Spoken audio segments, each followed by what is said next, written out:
Born ka ba in the year of the snake? 2026 is a year of strategic rebirth for the snake. Parang nagsished ka ng old skin, not in chaos but in calculated silence. Habang matulin ang takbo ng fire horse, kailangan ng kilos mo wais din. Ngayon, mahalaga ang observing, refining, and striking only sa pinaka-auspicious na timing. What to watch out for? Overthinking and emotional detachment.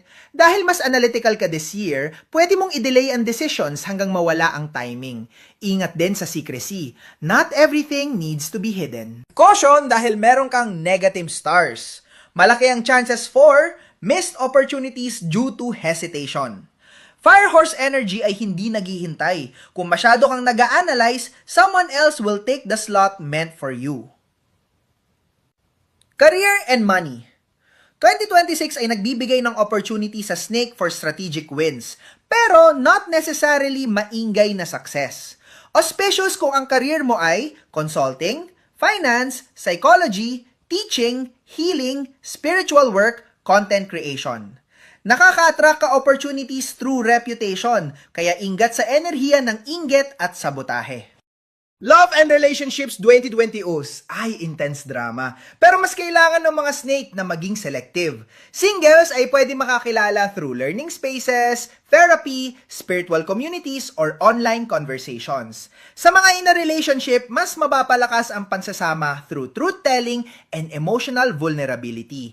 Mid-year, magkakaroon ng karmic conversations na magde-decide the future ng inyong relationship.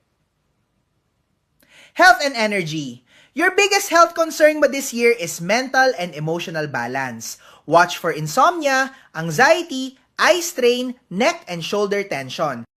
Lucky months: January, May, September, December. Challenging months: April, July, October. Lucky colors: deep green, wine red, black.